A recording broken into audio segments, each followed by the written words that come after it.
গল্প ছবি ইউটিউব চ্যানেলে আপনাদের স্বাগতম। ধারাবাহিকভাবে আমরা পড়ছিলাম আরিফ আজাদের বেলা ফুরাবার আগে। আজকের পর্ব আমি হব সকালবেলার পাখি। অডিও বুকটি ভালো লাগলে সাবস্ক্রাইব করবেন এবং বন্ধুদের সাথে শেয়ার করবেন। ধন্যবাদ। আমাদের শৈশবের সাথে যেন ওতপ্রোতভাবে জড়িয়ে আছে কাজী নজরুল ইসলামের আমি হব সকালবেলার পাখি কবিতাটি। সূর্যি মামা জাগার আগে উঠবো আমি জেগে, লাইনটা কত হাজারবার আওড়িয়েছি তার ইয়ত্তা নেই।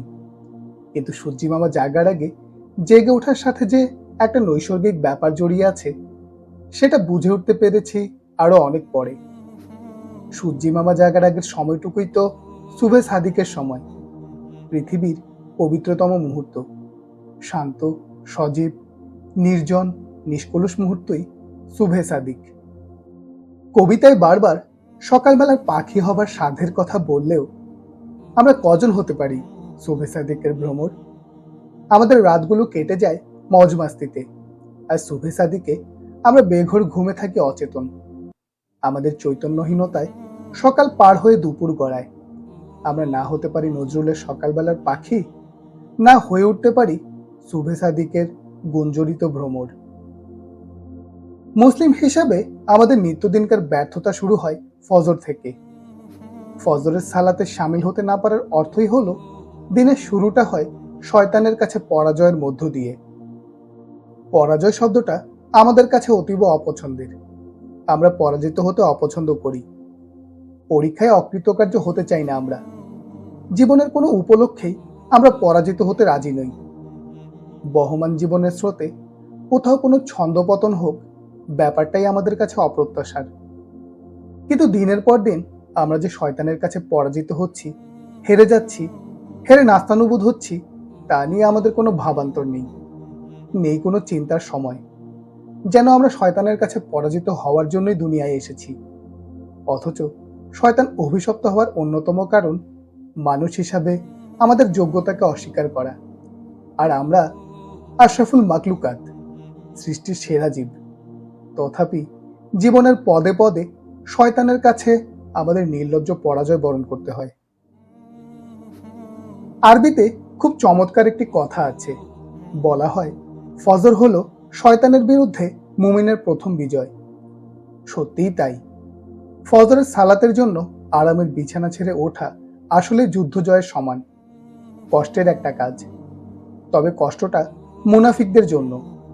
নবীজি সাল্লাল্লাহু আলাইহি সাল্লাম বলেছেন, মুনাফিকদের জন্য ফজর এবং ইশার সালাতের চেয়ে কষ্টকর আর কিছুই নেই। নবীজির দেওয়া মুনাফিক তকমা যার গায়ে লেগে যায়, তার আখিরাতে কেমন দৈন্যদশা হতে পারে? আখিরাতে সে কতটা দেউলিয়া হবে সেটা কি অনুমেয় নয়? শাইখ বদর বিন নাদের আল মিশারি বলেছেন, আপনি যদি ফজরের সালাতের জন্য ঘুম থেকে জাগতে না পারেন, তাহলে নিজের জীবনের দিকে তাকান এবং জলদি নিজেকে সংশোধন করুন। কেননা আল্লাহ সুবহানাহু ওয়া তাআলা ফজর সালাতের জন্য কেবল তার প্রিয় বান্দাদেরকেই জাগ্রত করান। ঠিক এজন্যই মুনাফিকদের জন্য ফজরের সালাত এত কঠিন। আমরা ফজরে জাগতে পারি না, কিন্তু কখনো কি একবার নিজের জীবনের দিকে তাকিয়েছি গভীরভাবে? কখনো কি ভেবেছি কেন আমি ফজরে উঠতে পারি না? কেন ফজরে মুয়াজ্জিনের সুমধুর সুর আমার কানে এসে লাগে না? আল্লাহর যে প্রিয় বান্দারা সুবহে সাদিকের প্রায় অন্ধকার ভেদ করে মসজিদের দিকে হেঁটে যায়, আমি কেন তাদের দলভুক্ত হতে পারি না? আমার কোন সে পাপ যা আমাকে হতে দেয় না ফজরের পাখি? ফজরের সালাতের গুরুত্ব আমাদের মুমিন জীবনে অপরিসীম। নবীজির আরেকটি হাদিস থেকে আমরা জানতে পারি, তিনি বলেছেন, মানুষেরা যদি ফজর এবং ঈশার সালাতের গুরুত্ব বুঝতে পারত, তাহলে তারা হামাগুড়ি দিয়ে হলেও ফজর আর ঈশার সালাতে উপস্থিত হতো। আচ্ছা, যদি বলা হয় যে আপনাকে 20,000 টাকা দেওয়া হবে, বিনিময়ে আপনি হামাগুড়ি দিয়ে ফজরের সালাতের জন্য মসজিদে আসবেন, আপনি কি রাজি হবেন? আমার ধারণা আপনি রাজি হবেন না। অথচ নবীজি বলছেন, যদি আমরা ফজর সালাতের গুরুত্ব অনুধাবন করতে পারতাম, যদি বুঝতে পারতাম যে কতটা মূল্যবান ফজরের সালাত, তাহলে আমরা হামাগুড়ি দিয়ে হলেও সালাতের জন্য চলে আসতাম মসজিদে। ফজর আর ইশার সালাত কতটা গুরুত্ব বহন করলে নবীজি এমন উপমা ব্যবহার করতে পারেন ভাবুন তো। আল্লাহ সুবহানাহু তাআলা যখন কোনো কিছু নিয়ে শপথ করেন তখন বুঝতে হবে সেই জিনিসটা সাধারণ কোনো জিনিস নয়। আপনি কি জানেন ফজরের সময় নিয়ে আল্লাহ সুবহানাহু তাআলা কোরআনে শপথ করেছেন? এমনকি ফজর নামে কোরআনে একটি পূর্ণাঙ্গ সূরা পর্যন্ত বিদ্যমান। আল্লাহ বলছেন, শপথ সুবহে সাদিকের। সেই সুবহে সাদিক যখন ফজরের ওয়াক্ত হয়, সেই সময়ের শপথ আল্লাহ সুবহানাহু তাআলা করছেন যখন আপনি আমি কম্বলের নিচে আরামের ঘুমে বিভোর। অফিসের কাজের জন্য আমরা ভোরে জাগতে পারি, ইউনিভার্সিটির পরীক্ষার জন্য আমরা সকাল সকাল জেগে উঠতে পারি, বাস যাতে মিস না হয়, ট্রেন যাতে আমাদের রেখে চলে না যায় সেজন্য আমরা নির্ধারিত সময়ের মধ্যে ঘুম থেকে জেগে প্রস্তুত হতে পারি। কিন্তু হায়, যে অনন্ত সময়ের পানে আমাদের যাত্রা করতে হবে, সেই যাত্রার প্রস্তুতির জন্য সুবহে সাদিকের সময় জেগে ওঠা 15টা মিনিট খরচ করতে আমাদের শরীর কুলোয় না, মন সায় দেয় না। আমরা চাকরির প্রমোশন চাই, পরীক্ষায় ভালো ফলাফল চাই, জীবনে সফল হতে চাই, কিন্তু যিনি এসব দানের মালিক, যার কাছে পৃথিবীর সমস্ত সম্মান, প্রাচুর্য আর সফলতার ভান্ডার, তার কাছে চাওয়ার জন্য আমরা বিছানা ছাড়তে রাজি নই। ছোটবেলায় তোতা পাখির মতন পড়েছি, early to bed and early to rise makes a man healthy wealthy and wise. এই কবিতার সাথে বহু আগে বলা নবীজির এই হাদিসের কোনো মিল পান কিনা দেখুন তো। তিনি বলেছেন, যে ব্যক্তি ফজর সালাত পড়ল সে আল্লাহর জিম্মায় চলে গেল। আল্লাহর জিম্মায় যাওয়া মানে বুঝতে পারছেন? আপনার ঈমান আমল থেকে শুরু করে সবকিছুর সংরক্ষণের ভার তখন স্বয়ং আল্লাহ সুবহানাহু তাআলা নিয়ে নেন। যদি বলা হয় যে আমেরিকান ইন্টেলিজেন্স ফোর্সের সবচেয়ে চৌকস বাহিনী দিয়ে আমাদের নিরাপত্তা দেওয়া হবে, ব্যাপারটা কেমন দেখাবে বলুন তো? নিশ্চয়ই খুব চমৎকার, তাই না? আপনি তখন নিজেকে দুনিয়ার অন্যতম সেরা সেলিব্রিটি ভাববেন। আপনাকে নিরাপত্তা দিচ্ছে দুনিয়ার সবচেয়ে চৌকস সৈন্যের দল। এটা ভাবতেই আপনি আনন্দে আত্মহারা হয়ে যাবেন। তাহলে একবার ভাবুন, আপনাকে যদি স্বয়ং আল্লাহ সুবহানাহু তাআলাই নিরাপত্তা দেন, আপনার মাথার উপর সমস্ত দিন যদি আল্লাহর নিরাপত্তার চাদর টানানো থাকে, কেমন হবে সেই নিরাপত্তা বেষ্টনী? সেই নিরাপত্তা বলয় ভেদ করে আপনার ক্ষতি করে এমন সাধ্য আছে কারো? আল্লাহর চাইতে উত্তম নিরাপত্তা আর কে দিতে পারে বলুন? আচ্ছা, রামাদান মাসের পরে ঠিক কত রাত আপনি তাহাজ্জুদ সালাতের জন্য ঘুম থেকে জেগেছেন? কত রাত আপনি জায়নামাজে দাঁড়িয়ে আল্লাহর কাছে কল্যাণ প্রার্থনা করেছেন? সম্ভবত আমাদের মধ্য থেকে খুব কম সংখ্যক লোককেই পাওয়া যাবে যারা রামাদানের পরে তাহাজ্জুদ আদায় করেছে, নিয়মিত না হলেও অনিয়মিত। হতে পারে আমাদের অনেক সমস্যা, অনেক কাজের চাপ, পড়াশোনার ব্যস্ততার কারণে তাহাজ্জুদ পড়া হচ্ছে না। কিন্তু আমরা জানি কি, রাতে তাহাজ্জুদ সালাতের জন্য না জাগতে পারলেও এমন একটা কাজ আছে যা করতে পারলে আমরা রাতভর নফল সালাত অর্থাৎ তাহাজ্জুদ সালাত আদায়ের সমান সওয়াব পেতে পারি। 1 ঘন্টা কিংবা 2 ঘন্টা নয়, সারা রাত জায়নামাজে দাঁড়িয়ে নফল সালাত আদায় করলে যে পরিমাণ সওয়াব আপনি পাবেন, এই কাজটি করলে ঠিক একই পরিমাণ সওয়াব আপনার আমলনামাতে যুক্ত হয়ে যাবে। তাহাজ্জুদের জন্য জাগলে আপনি হয়তো 2 রাকাত, 4 কিংবা 6 রাকাত সালাত পড়েন, সারা রাত তো আর সালাত আদায় করেন না। কিন্তু এমন একটা কাজ আছে যা করলে আপনি সারা রাত নফল সালাত আদায়ের সওয়াব পেয়ে যাবেন। চমৎকার না ব্যাপারটা? নিশ্চয় জানতে চাইছেন কোন সে কাজ, তাই তো? তাহলে নবীজির মুখ থেকেই শুনুন। তিনি বলেছেন, যে ব্যক্তি ঈশার সালাত জামায়াতে আদায় করলো সে যেন অর্ধেক রাত জেগে সালাত আদায় করলো, আর যে ব্যক্তি ফজরের সালাত মসজিদের জামায়াতের সাথে আদায় করলো সে যেন পুরো রাত জেগে সালাত আদায় করলো। খুব সহজ আমল, কিন্তু বিনিময়টা কত বিশাল দেখুন। ঈশার সালাতের সময় আপনার যত ব্যস্ততাই থাকুক, আপনি যেখানেই থাকুন না কেন, আজান হলে মসজিদ খুঁজে নিন, হাতের কাজে রেখে অজু করে মসজিদ পানে বেরিয়ে যান, একাগ্রতার সাথে ইমামের পেছনে ঈশার সালাতটা আদায় করে ফেলুন। ব্যাস, ওই রাতের অর্ধেকটা যদি সালাতে কাটিয়ে দিতেন, তাহলে যে পরিমাণ সওয়াব আপনি পেতেন, কেবল মসজিদে এসে ঈশার সালাত পড়ার কারণে আপনি সে পরিমাণ সওয়াবের মালিক হয়ে গেলেন। এরপর সুবহে সাদিকের সময় ঘুম থেকে জেগে উঠে আপনি যখন মসজিদে এসে জামায়াতের সাথে ফজর সালাত আদায় করেন, তখন পুরো রাত ইবাদত তথা সালাত আদায়ের সওয়াব আপনার আমলনামায় উঠে যায়। কি বিরাট এক সুযোগ আমাদের আমলনামা ভারী করার, কিন্তু আমরা সেই সুযোগ লুফে নিচ্ছি তো। একটি দৃশ্য কল্পনা করা যাক এবার। আপনার সবচেয়ে প্রিয় সেলিব্রিটিকে। যারা ফুটবল পছন্দ করেন তারা হয়তো মেসি কিংবা রোনালদোর নাম বলবেন। ক্রিকেট প্রেমীরা বলবেন সচিন, রিকি পন্টিং, সাঙ্গাকারা কিংবা এভি ডিভিলিয়ার্সের নাম। যাদের গান পছন্দ তারা সুরের জগতের কোনো রথী মহারথীর নাম তুলে আনবেন। এখন আপনাকে যদি বলা হয় যে সেলিব্রিটির কাছে পৌঁছানো আপনার কাছে আকাশের চাঁদ হাতে পাওয়ার মতো ব্যাপার, তার সামনে রোজ দুবার করে আপনার নাম উচ্চারিত হচ্ছে, তিনি আপনার ব্যাপারে নিজ থেকে জানতে চাচ্ছেন, আপনার ব্যাপারে আগ্রহ দেখাচ্ছেন, ব্যাপারটা কেমন হবে? আপনি হয়তো ভাবছেন, আরে এটা তো দারুণ একটা ব্যাপার, কিন্তু এটা কি সম্ভব? সম্ভব নয়। দুনিয়ার কোনো সেলিব্রিটি আপনাকে এতটা মূল্যায়ন কখনোই করবে না। তার সামনে আপনার নাম উচ্চারিত হওয়া তো দূরের ব্যাপার, আপনি যে দেশে থাকেন সে দেশের নামও হয়তো সে কোনোদিন শোনেনি, বিশ্বাস করুন।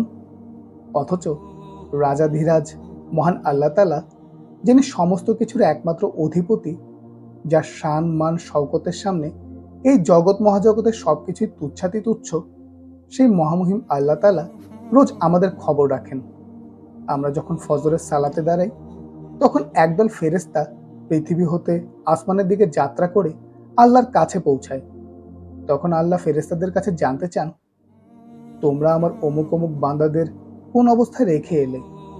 তখন ফেরেশতারা বলে, রাব্বুল আলামিন, আমরা আপনার অমুক অমুক বান্দাকে সালাতরত অবস্থায় রেখে এসেছি।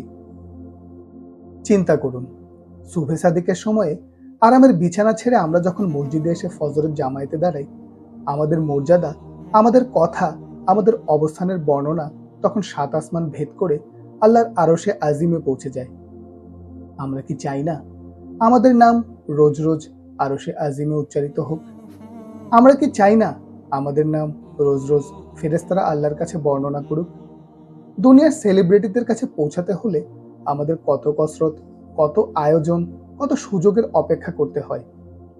অথচ এই আসমান জমিনে যিনি রাজাদের রাজা, যিনি মালিকদের মালিক, তার কাছে পৌঁছানো কতই না সহজ। কেবল সুবহে সাদিকে উঠুন, নিজেকে পবিত্র করুন, মসজিদে আসুন, একাগ্র চিত্তে সালাতে দাঁড়িয়ে যান, ব্যাস। এমন সহজতর সুযোগ আমরা যারা হেলায় মিস করি, কতই না অভাগা আমরা।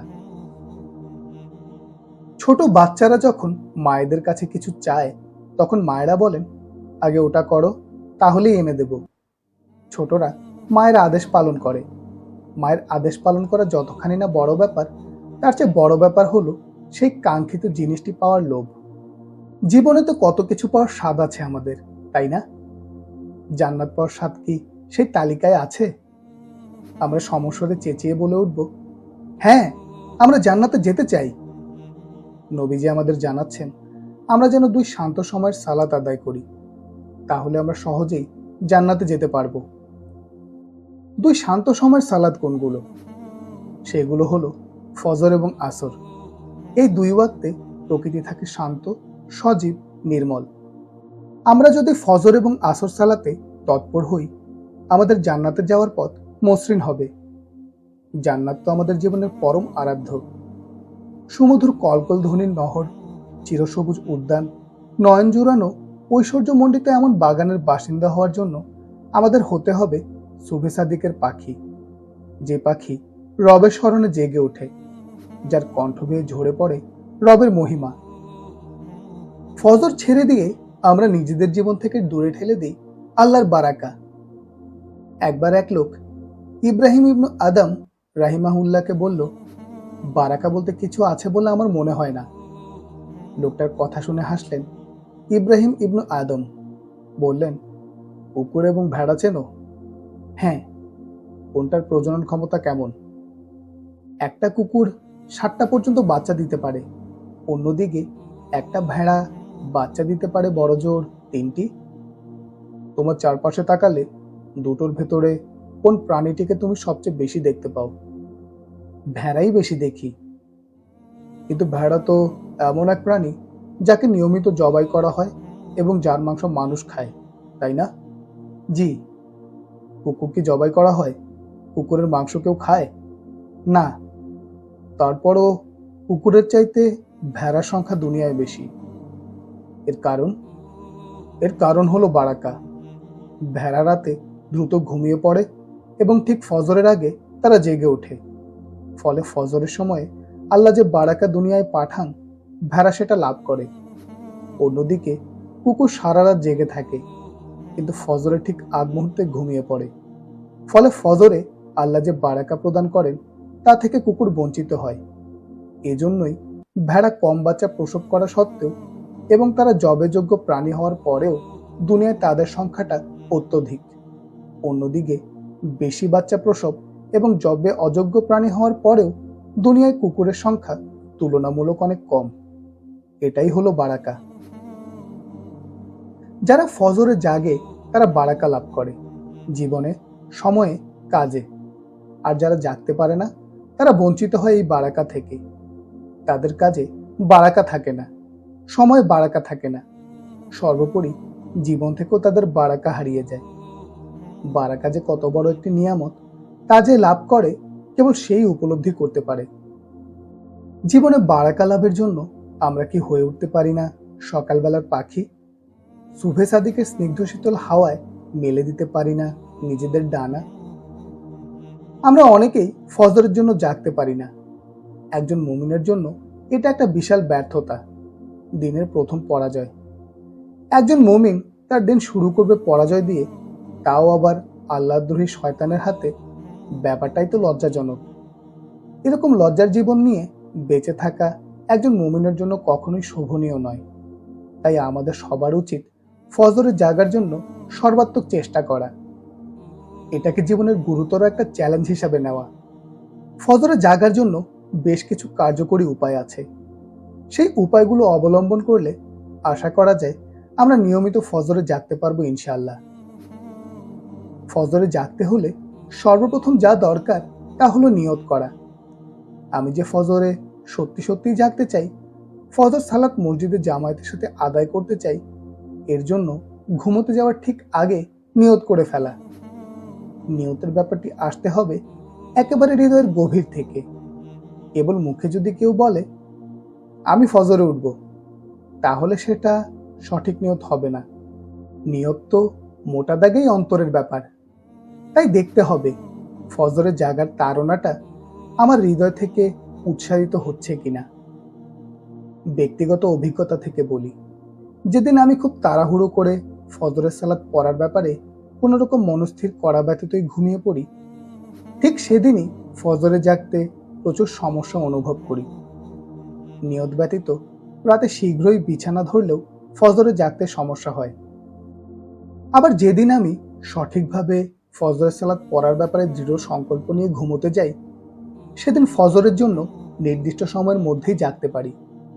বরং সেদিন যদি মাঝরাতে কোনোভাবে ঘুমও ভাঙে, আমি অস্থির হয়ে ঘড়ির দিকে তাকাই আর সময় দেখি। ভয় লাগে আমার ফজরটা আবার ছুটে গেল না তো। এমনকি ফজর আদায়ের জন্য দৃঢ় সংকল্প নিয়ে অধিক রাত করে বিছানা ধরলেও ফজরে জাগতে এখন সমস্যা অনুভব করি না।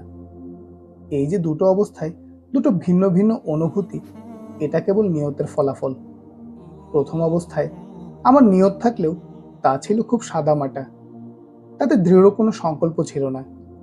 জাগতে পারলে পড়ব ধরনের একটা গা ছাড়া ভাব ছিল। ফলে ওই অবস্থায় ফজর পড়তে আমাকে বেশ হিমশিম খেতে হয়েছে।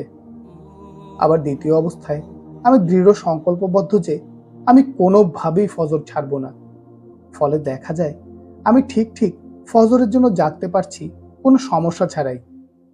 নিয়তের আশ্চর্য ক্ষমতা এটাই। ফজরের ঠিক সময় জাগার জন্য আমাদের যে অভ্যাস গড়ে তুলতে হবে তা হলো রাতে দ্রুত ঘুমিয়ে পড়া। দৃঢ় সংকল্প নিয়ে রাত করে ঘুমিয়েও চাইলে যে কেউ ফজরের জন্য জাগতে পারে। তবে সব সময় যে এমন হবে তার নিশ্চয়তা নেই। খুব বেশি ইমানি শক্তিতে বলিয়ান না হলে এই পরীক্ষায় অকৃতকার্য হওয়ার আশঙ্কা থেকেই যায়। কিন্তু ফজরে তো আমাদের নিয়মিতই হতে হবে। আর নিয়মিত হতে হলে দরকার নিয়ম করে রাতে দ্রুত ঘুমিয়ে পড়া। এটি নবীজি সাল্লাল্লাহু আলাইহি সাল্লামের সুন্নাহ। তিনি ঈশার সালাতের পর অহেতুক কথা কাজ এড়িয়ে চলতেন, ঘুমের প্রস্তুতি নিতেন এবং দ্রুত ঘুমিয়ে পড়তেন। কিন্তু দুঃখের ব্যাপার হলো আজকে আমরা নবীজির এই সুন্নাহ ভুলতে বসেছি। চমৎকার এই সুন্নাহ থেকে আমরা যোজন যোজন দূরে। প্রযুক্তির উৎকর্ষতা আজ কেড়ে নিয়েছে আমাদের চোখের ঘুম। যে রাতকে আল্লাহ সুবহানাহু ওয়া তাআলা আমাদের শরীর, মন আর চোখের জন্য বিশ্রামের উপলক্ষ বানিয়েছেন, আজ সেই রাত কেটে যায় আমাদের আনন্দ ফুর্তিতে। আরামের ঘুমে তলিয়ে যাওয়ার বদলে আমরা তলিয়ে যাই সোশ্যাল মিডিয়ার বায়বীয় জগতে। কি যুবক, কি কিশোর কিংবা বৃদ্ধ, আমরা সকলেই এখন রাতভর ফেসবুকিং করি, ইউটিউব ব্রাউজ করি। রাতগুলো যখন শেষ হয় অবস্থা, তখন আমরা কাঁথা কম্বল মুড়িয়ে ঘুমোতে যাই। মাঝখানে ছুটে যায় আমাদের ফজরের সালাত। শুধু তাই নয়, রাতভর সোশ্যাল মিডিয়াতে সময় কাটানোর ফলে দিনের অর্ধেকটাই আমরা ঘুমিয়ে কাটিয়ে দিই। এতে করে আমাদের কাজের বারাকা, সময়ের বারাকা সবকিছু কমে যায়। আমরা হারিয়ে ফেলি জীবনের ছন্দ। তাই জীবনকে ছন্দে ফেরাতে, জীবন থেকে হারিয়ে যাওয়া বারাকা পুনরুদ্ধার করতে হলে অবশ্যই রাতে দ্রুত ঘুমিয়ে পড়ার অভ্যাস গড়ে তুলতে হবে। ইসলামে ঘুমানোর আগের বেশ কিছু আমলের কথা বলা আছে, যেমন ঘুমোতে যাওয়ার আগে অজু করে নেওয়া, বিতর বাদ থাকলে আদায় করে ফেলা এবং সাথে দোয়া করা যেন ফজরে ঠিক সময় আল্লাহ সুবহানাহু ওয়া তাআলা ঘুম ভাঙিয়ে দেন। এরপর হালকা কোরআন তেলাওয়াত করা, বিশেষ করে সূরা বাকারার শেষ 2 আয়াত, আয়াতুল কুরসি এবং সূরা মুলক। নবীজি সাল্লাল্লাহু আলাইহি সাল্লাম ঘুমোতে যাওয়ার আগে এই আমলগুলো করতেন এবং ঘুম আসার আগ অবধি মনে মনে ঠোঁট নেড়ে জিকির করতেন। সুন্নাতে বর্ণিত এই আমলগুলো ফজরে জাগাতে অবশ্যই কার্যকারী।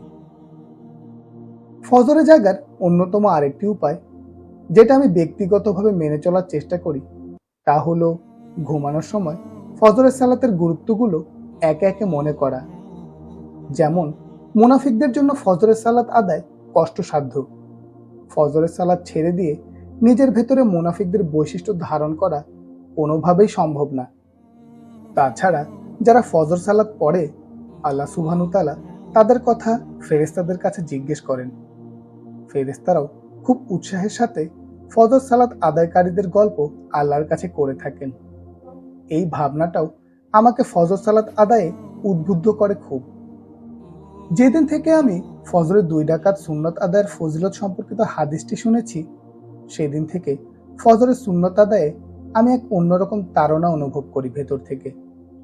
নবীজি সাল্লাল্লাহু আলাইহি সাল্লাম বলেছেন, ফজরের 2 রাকাত সুন্নত হলো পৃথিবী এবং এর মধ্যবর্তী সবকিছুর চাইতে উত্তম। এই হাদিসটির উপর গভীর মনোযোগ দেওয়া গেলে ফজরের 2 রাকাত সুন্নত সালাত ছুটে যাওয়ার কোনো সুযোগই নেই। একটু ভালো থাকার জন্যই তো দুনিয়ায় আমাদের এত কসরত। তো ফজরের 2 রাকাত সুন্নত যখন দুনিয়ার সবকিছুর চাইতে ভালো, সবকিছুর চাইতে উত্তম, তাহলে এই উত্তম জিনিসটা ছেড়ে দেওয়ার কোনো মানে হয়? ফজর ছুটে না যাওয়ার আরেকটি সুন্দর উপায় সুন্নাহর মধ্যে পাওয়া যায়। নবীজি সাল্লাল্লাহু আলাইহি সাল্লাম বলেছেন, তোমরা যখন ঘুমাও তখন শয়তান তোমাদের মাথার পেছনে 3টি গিঁট দেয় এবং এই কথা বলতে থাকে যে রাত আরো অনেক বাকি, ঘুমাও ঘুমাও। যখন কোনো ব্যক্তি ফজরের আগে জেগে যায় এবং আল্লাহর প্রশংসা করে, তখন প্রথম গিঁট খুলে যায়। যখন সে ওযু করে তখন দ্বিতীয় গিঁট খুলে যায় এবং যখন সে সালাতে দাঁড়ায় তখন তৃতীয় গিঁটটাও খুলে যায়। খেয়াল করলে দেখবেন আমাদের ফজর সালাত ছুটে যাওয়ার অন্যতম কারণ হলো অলসতা। আলসেমির কারণে আমরা জামায়াতে ফজরের সালাত আদায় করতে পারি না। এর কারণ শয়তানের বেঁধে দেওয়া গিঁটগুলো খুলতে না পারা। আলসেমি কাটিয়ে ওঠার এক মোক্ষম উপায় হলো এই হাদিস। যখনই ফজরের অ্যালার্ম বেজে উঠবে কিংবা মুয়াজ্জিনের আজান আপনার কানে এসে লাগবে, ঠিক তখনই আল্লাহু আকবার বলে উঠে বসে পড়ুন। এরপর নবীজির শেখানো দোয়াটা পাঠ করুন, আলহামদুলিল্লাহিল্লাযী আহইয়ানা বা'দা মা আমাতানা ওয়া ইলাইহিন নুশুর। এরপর সোজা বিছানা থেকে নেমে ওযু করতে চলে যান। ওযু করে নিত্যদিনের মতন কালেমা শাহাদাত পাঠ করুন। এরপর জায়নামাজ বিছিয়ে ফজরের 2 রাকাত সুন্নত সালাতটুকু পড়ে ফেলুন। হাতে অতিরিক্ত সময় থাকলে ফজরের সুন্নতের আগে 2 রাকাত তাহিয়াতুল ওজুর সালাত পড়তে পারেন। ব্যাস, আপনি অভিশপ্ত শয়তানের কবল থেকে মুক্ত। এরপর মসজিদে চলে যেতে পারেন, কিংবা আরো সময় হাতে থাকলে কিছু জিকির আজকার করতে পারেন। ফজরের জিকিরগুলোর গুরুত্ব নিঃসন্দেহে অনেক। ফজরে নিয়মিত হওয়ার জন্য একটা চ্যালেঞ্জ নেওয়া যেতে পারে, 30 দিনের চ্যালেঞ্জ। এই 30 দিনে 3 রকম ফলাফল পাওয়া যেতে পারে। প্রথম 10 দিন, এই 10 দিনে এক প্রকার জোর করেই ফজরে জেগে উঠুন। যেভাবেই হোক জেগে উঠুন, হোক অ্যালার্ম দিয়ে, হোক অন্যকে বলে রেখে। লক্ষ্য একটাই, ফজর সালাত আপনি পড়বেনই। মাঝের 10 দিন, প্রথম 10 দিন টানা জামায়াতে ফজর আদায় করতে পারলে মাঝের 10 দিনে আপনি এমনিতেই ফজরে জাগতে পারবেন, কারণ আপনি একটি রুটিনের মধ্যে চলে এসেছেন ইতিমধ্যে। এই 10 দিন ফজরে জাগার জন্য আপনাকে খুব বেশি বেগ পেতে হবে না।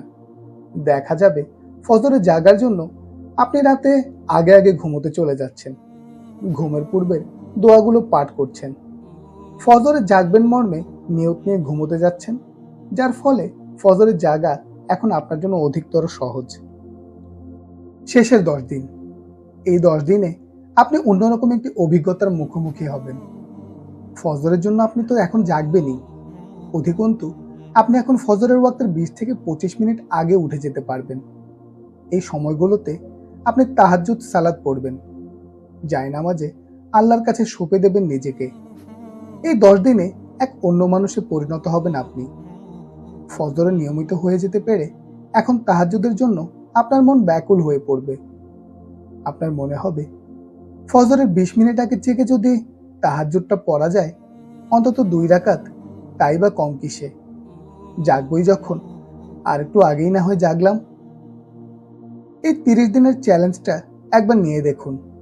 আমি বিশ্বাস করি আপনার জীবনকে পরিবর্তন করে দিতে এই পদ্ধতি কার্যকরী ভূমিকা রাখবে ইনশাল্লাহ। ফজরে জাগার জন্য সবার আগে যা দরকার তা হলো ইচ্ছা। ইচ্ছা থাকলে বাকি আয়োজন আল্লাহ সুবহানাহু ওয়া তাআলা ব্যবস্থা করে দেন। আর যদি ইচ্ছা নাই থাকে, তাহলে শয়তানের শিকলবন্দি হয়ে দিন পার করা ছাড়া আর গতি কি? ফজর ছেড়ে দিলেন তো হেরে গেলেন। হেরে যেতে কে চায় বলুন দুনিয়ায়? আল্লাহর চোখে যারা হেরে যায়, তারা তো দুনিয়া এবং আখিরাত 2 জায়গাতেই হতভাগা। আমরা কি সেই হতভাগাদের অন্তর্ভুক্ত হতে চাই? যদি না চাই, তাহলে চলুন দৃঢ় সংকল্প করি, ইনশাআল্লাহ আগামীকাল থেকে আর কখনোই আমি ফজর সালাত কাজা করব না।